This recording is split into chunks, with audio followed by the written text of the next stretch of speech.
The great chamber of Helix Prime Station was filled with noise.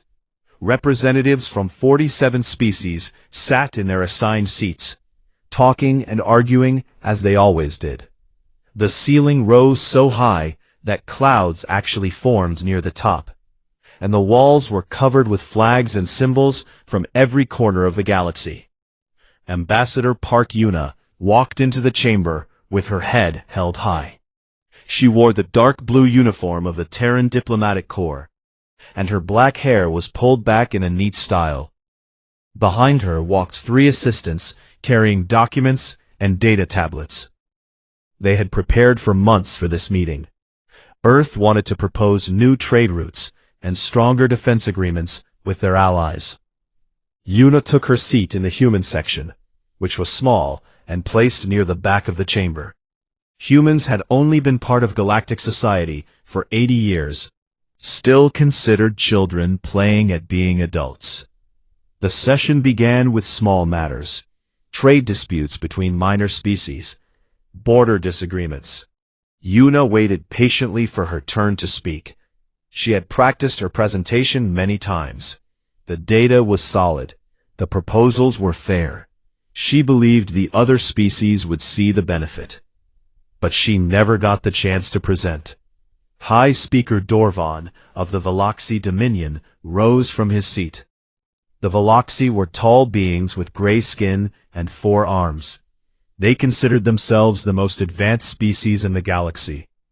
Dorvan's voice was deep and carried easily across the chamber. "Before we continue," Dorvan said, "I must address a serious concern. We have evidence that human vessels have violated neutral space on 17 occasions in the past year." Yuna felt her stomach drop. This was not on the agenda. She stood to respond, but Dorvan raised one of his 4 hands. "The human delegate will have her chance to speak after we present the evidence." The evidence was lies. Yuna knew this immediately. The sensor logs were clearly edited. The dates were wrong. The ship names did not match any vessel in Earth's fleet. But the other delegates did not know this. They watched the presentation with serious faces, nodding as if they believed every word. When Dorvan finished, Representative Kale of the Thren Syndicate stood. The Thren were short and wide, with thick bodies built for their heavy-gravity homeworld. Kale's small eyes looked at Yuna with obvious disgust. "This is not surprising," Kale said. "Humans breed like insects. They spread across every world they touch. They consume resources meant for established species. Perhaps it is time we discussed population controls for Earth." Yuna felt her face grow hot, but she kept her expression calm. She had been trained for this. Diplomats did not show anger. The Morith delegates spoke next. The Morith were ancient, their civilization older than most stars. They rarely spoke at council meetings, so when their representative rose, the chamber went quiet. "Humans are short-lived primitives," the Morith said. His voice was like dry leaves blowing across stone. "They live for less than a century. What can such creatures understand about civilization, about patience, about wisdom? They are children who have found their parents' tools and believe themselves masters." More laughter. This time it was louder. Some delegates did not even try to hide their amusement. Yuna pressed the button to activate her microphone. Nothing happened. She pressed it again. She looked up at the technical booth and saw a Veloxi technician watching her with a small smile. They had cut her off. Dorvan stood again. "Given these concerns, I propose a motion. Earth's voting rights should be reduced to observer status. They may watch, they may listen, but they may not vote until they prove they deserve a voice in this chamber." The vote happened quickly. 31 in favor, 16 against. The motion passed.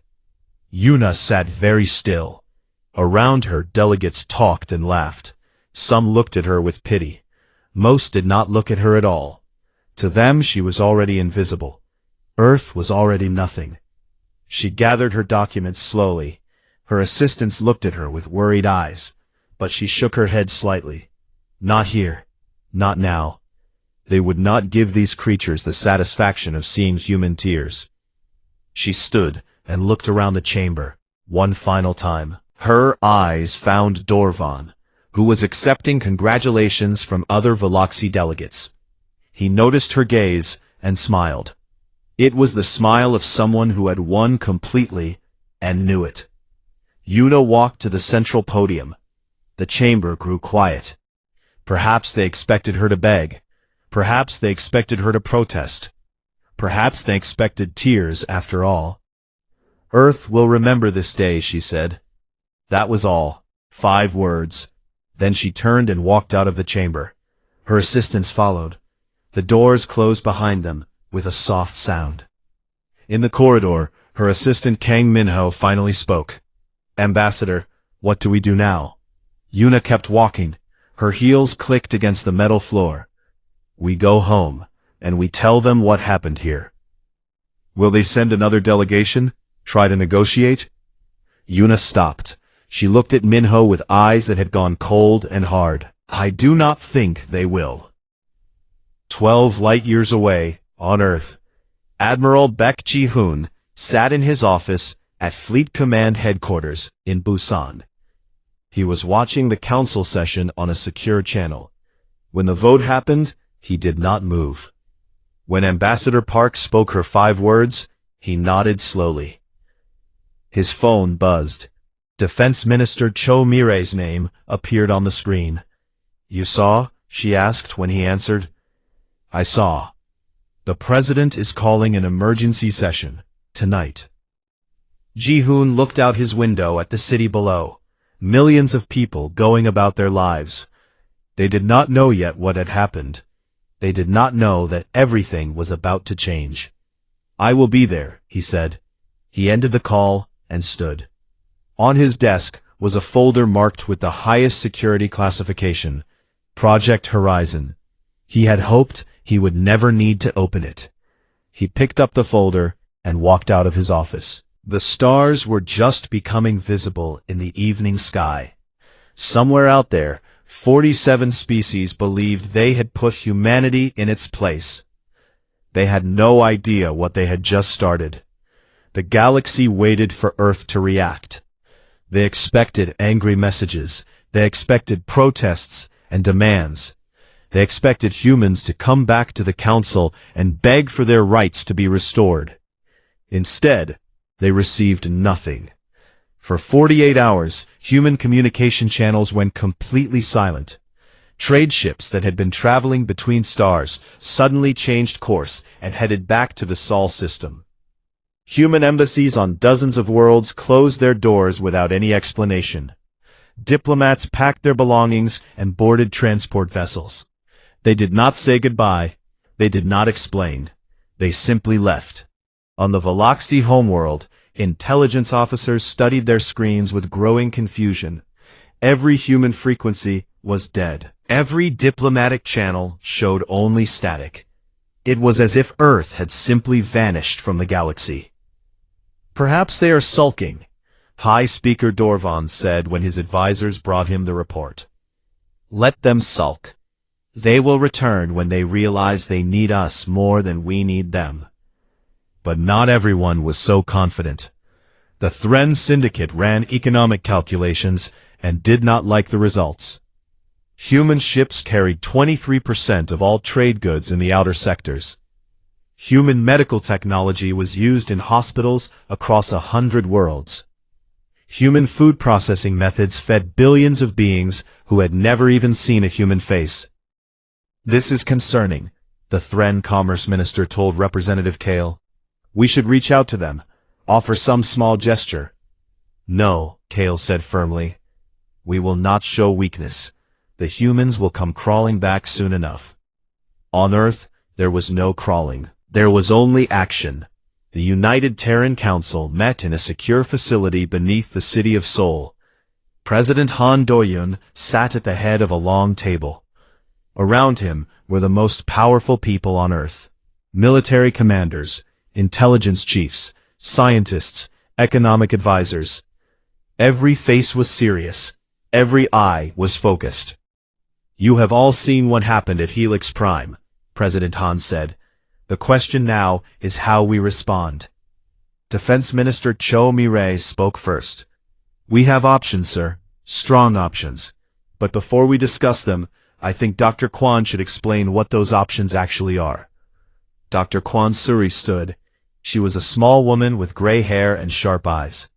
She had spent 40 years working in the most secret programs Earth had ever created. Most people in this room did not know her name until tonight.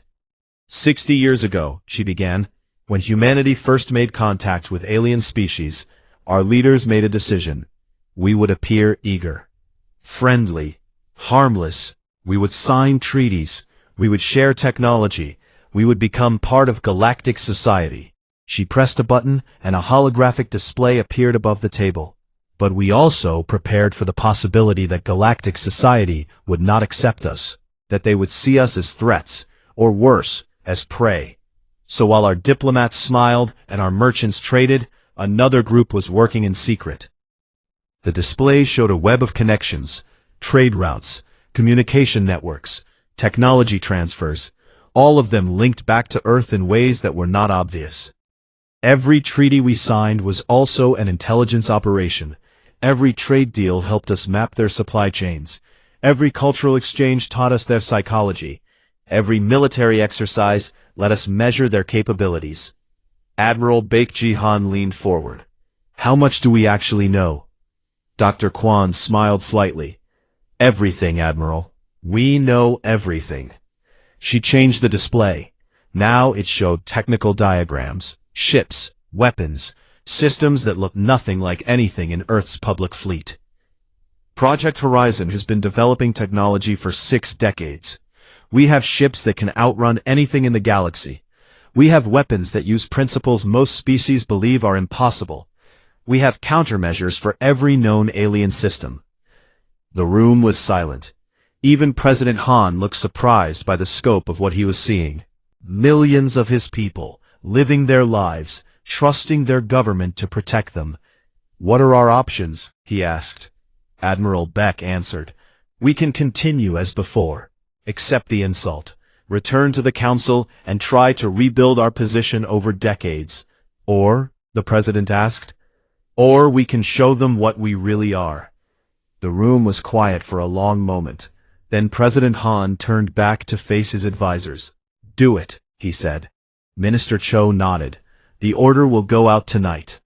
At exactly midnight Universal Standard Time, every government, station, and ship in known space received a transmission from Earth. It was short. It was simple. It contained no threats and no explanations. All treaties with the Terran Union are hereby terminated, effective immediately."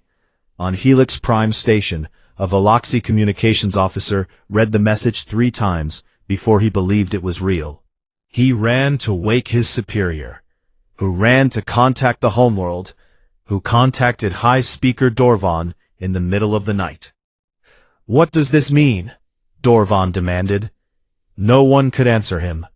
Across the galaxy, leaders and officials asked the same question. What was happening? What were the humans doing? Why would they cancel every agreement they had worked so hard to achieve? The humans did not explain. The human channels remained silent.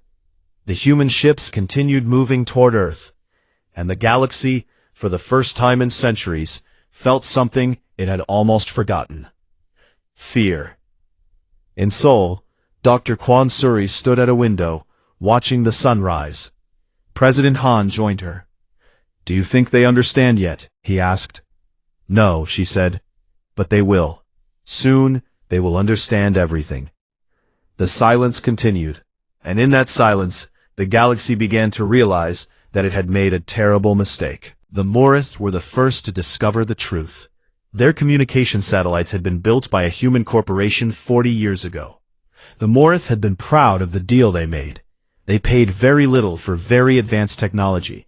The humans seemed so eager to please, so desperate to make friends.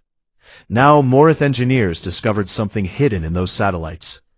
Deep in the code, buried under layers of normal programming, were dormant commands, kill switches. With a single signal from Earth, every satellite could be shut down instantly. The Morith government held an emergency meeting. They discussed sending a fleet to destroy the satellites and replace them with their own technology. But their own technology was decades behind what the humans had given them. And there was another problem. Without those satellites, their entire communication network would collapse. Their military could not coordinate.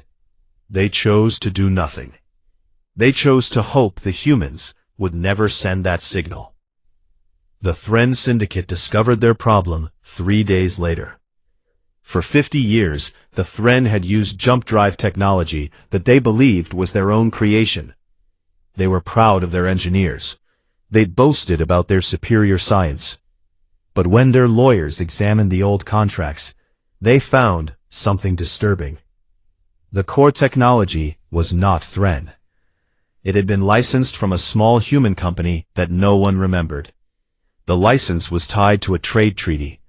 The trade treaty was now cancelled. The license was now expired. Legally, the Thren could not use their own jump drives. This would have been embarrassing enough, but it got worse. 60% of the refueling stations in known space were operated by human companies or their partners. Without valid contracts, Thren ships could not legally refuel at those stations. Their fleet was trapped. Representative Kale received the report and threw his data tablet against the wall. "This is impossible," he shouted. "We are the Thren Syndicate. We control trade across 7 sectors." His advisor picked up the broken tablet carefully. "Sir, perhaps we should contact the humans, negotiate a new arrangement." "Never," Kale said, but his voice was less certain than before. The Veloxi discovered the worst truth of all. High Speaker Dorvan was eating breakfast when his agricultural minister burst into the room. The minister was pale and shaking. He could barely speak. "Sir," he said, "we have a problem. A very serious problem." Dorvan listened as the minister explained.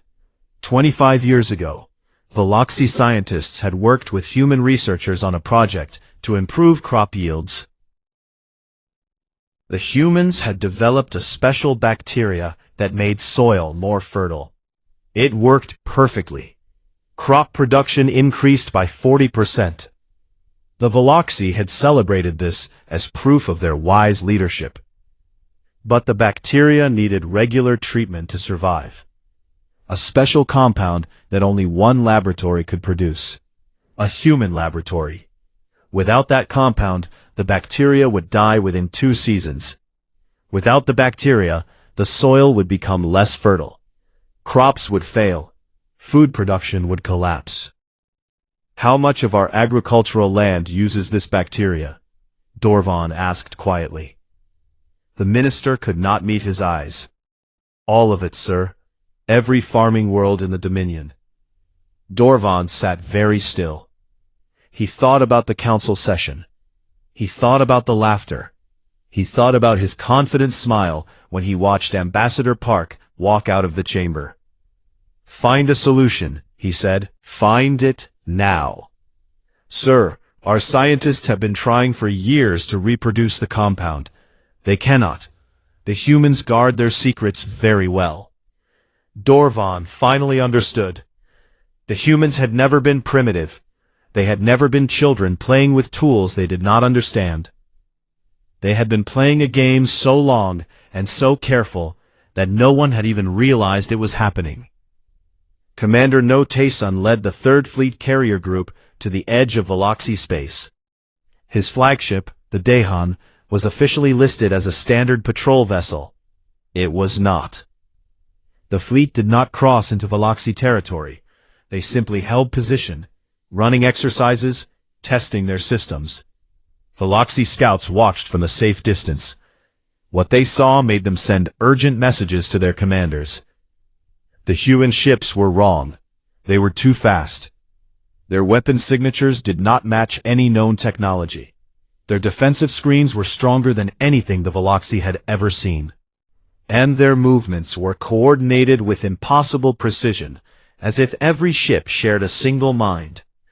This cannot be accurate, a Veloxi admiral said when he received the reports. Our intelligence said the human fleet was decades behind our own. Sir, his officer replied, I believe our intelligence was mistaken. On Helix Prime, delegations from a dozen species tried to contact Earth. They sent messages. They offered meetings. They suggested that perhaps there had been misunderstandings.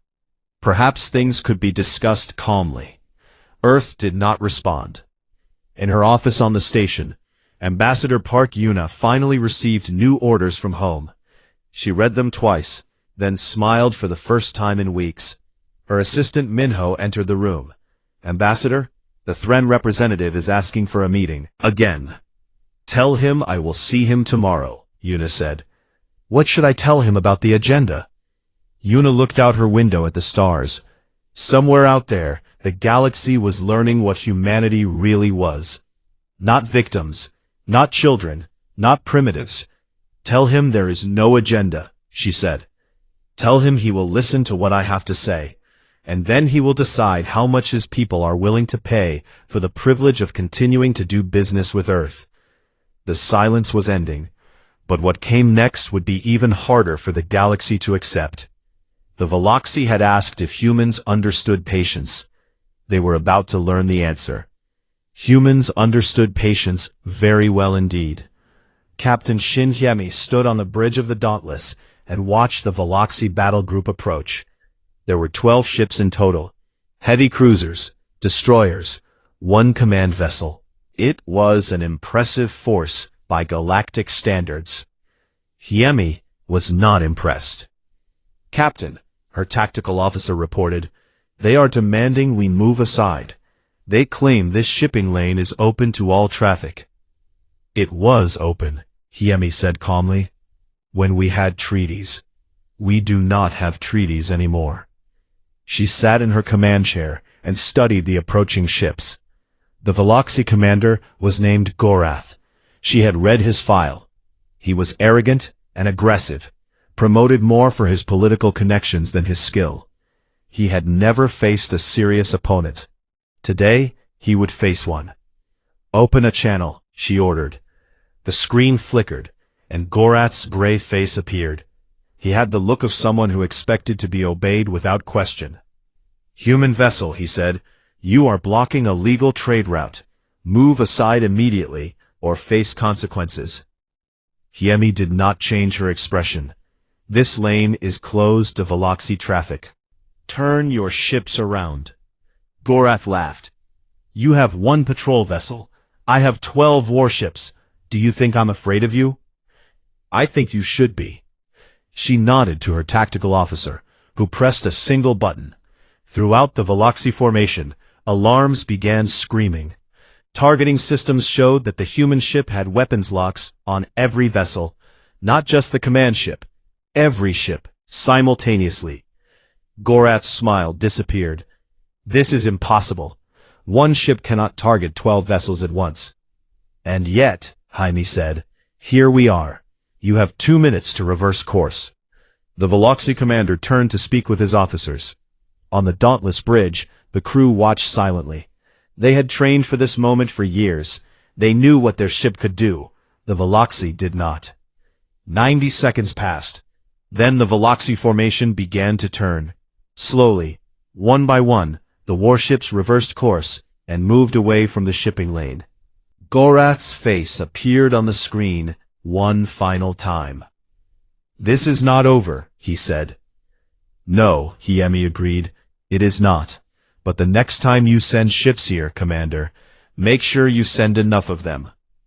The channel closed. The Veloxi disappeared into the distance. And across the galaxy, word began to spread. The humans had faced down 12 warships with a single vessel, and they had won without firing a shot. On Helix Prime, Ambassador Park Yuna sat across from Representative Kale.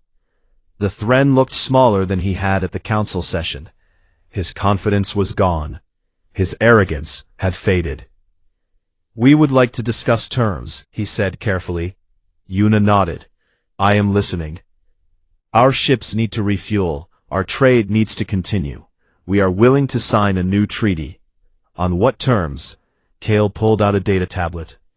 We propose restoring the previous agreements with minor adjustments. Perhaps a small increase in fees. Nothing significant. Yuna did not take the tablet. The previous agreements are dead, Representative. They died when your people laughed at mine in the council chamber. Ambassador, please. We can discuss this reasonably. We are discussing it reasonably. Here are Earth's terms. She pushed her own tablet across the table. Transit fees increased by 40%. Technology licenses must be renegotiated individually. And the Thren Syndicate will issue a formal apology for the statements made at the council. Kale's face went red. An apology? We are the Thren Syndicate. We do not apologize. Yuna stood. Then you do not refuel your ships. Good day, Representative. She walked toward the door. Kale sat frozen for a moment. Then he called out, "Wait. Please wait." Yuna stopped, but did not turn around. "We will consider your terms," Kale said. His voice was barely a whisper.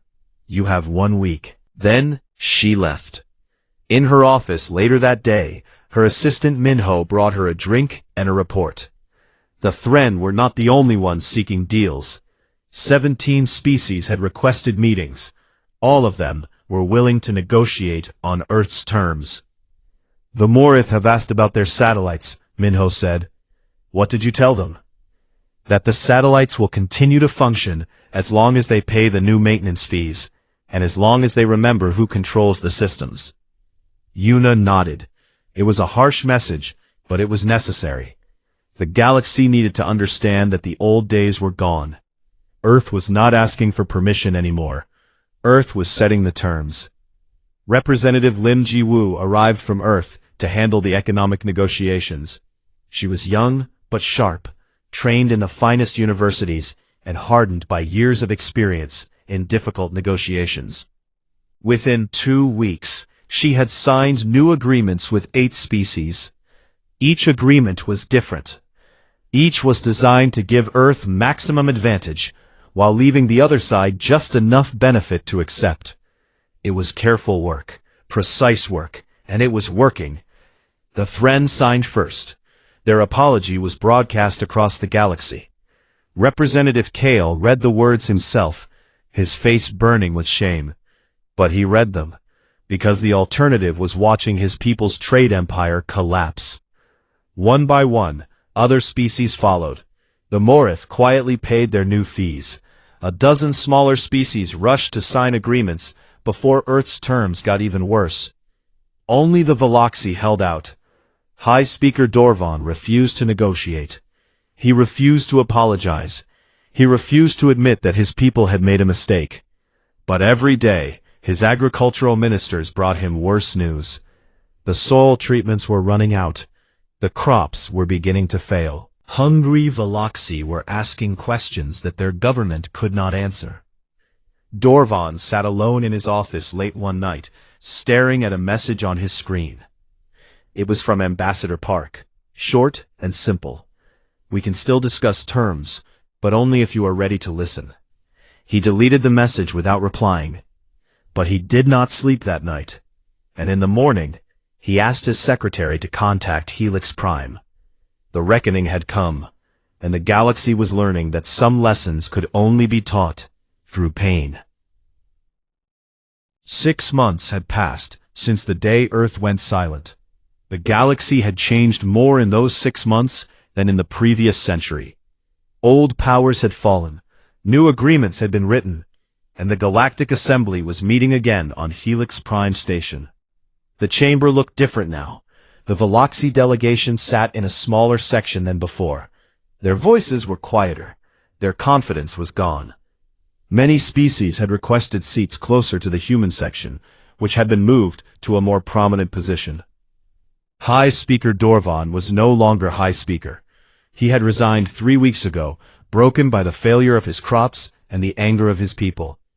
His replacement was a younger Veloxi named Thorin, who understood that the old ways of doing things were finished. The first order of business was a motion to restore Earth's full voting rights. It passed unanimously. Every species voted in favor, even the Morith. Ambassador Park Yuna stood to respond. The chamber fell silent. Everyone remembered the last time she had stood in this room. Everyone remembered the 5 words she had spoken before walking out.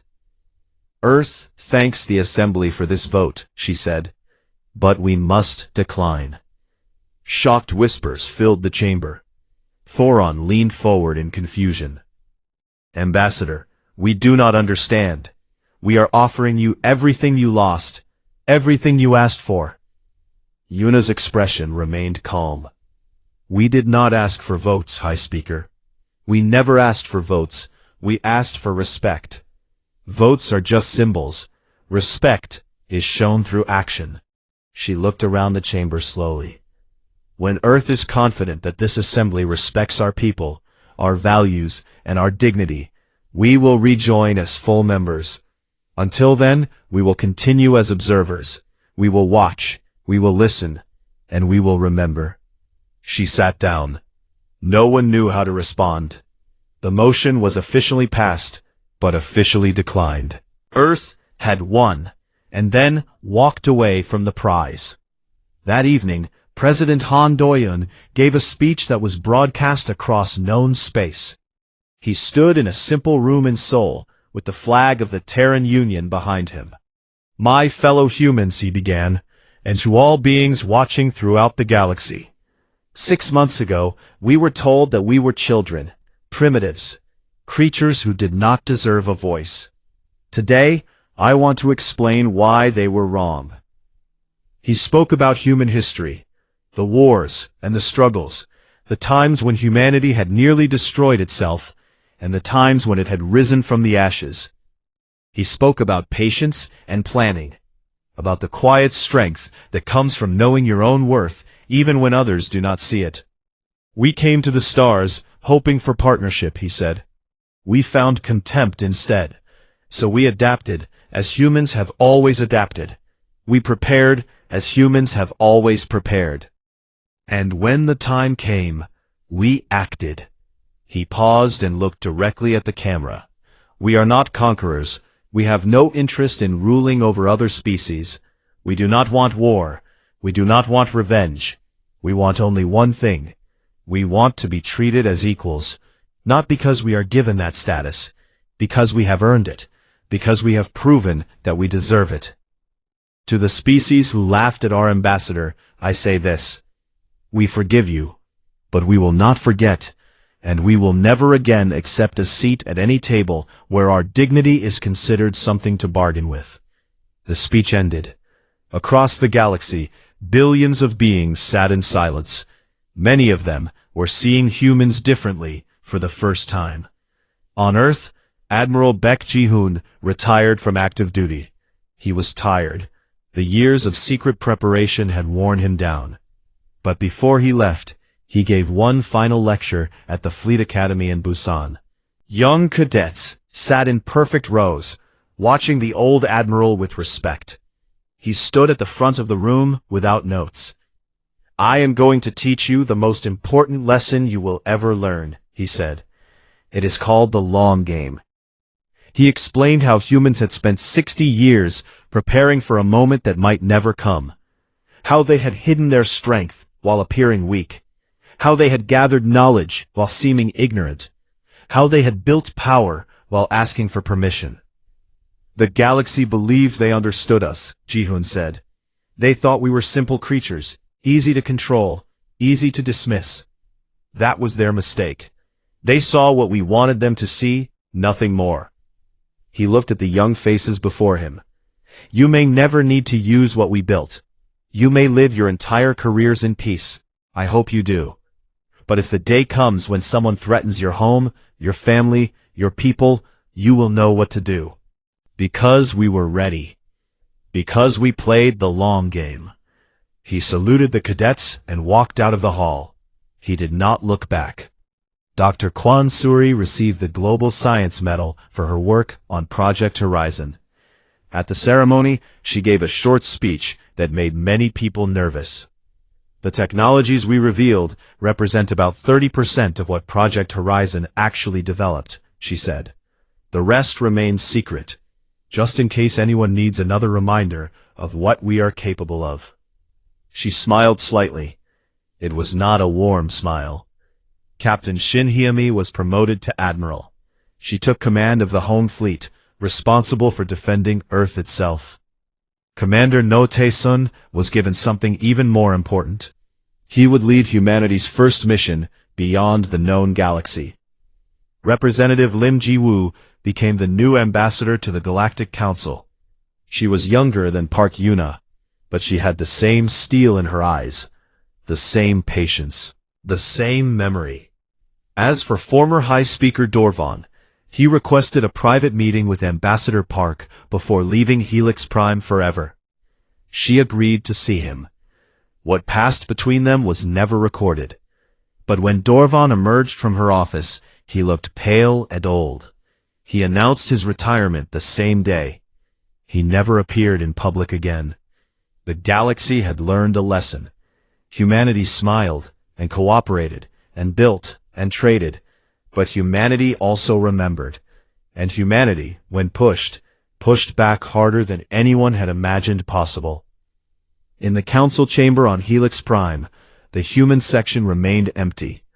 Earth's flag still hung there, but no delegates sat beneath it. It was a reminder, a promise, and a warning. Humanity would return when they were ready, when respect had been earned, when the galaxy understood. Until then, they would watch, they would listen, and they would remember.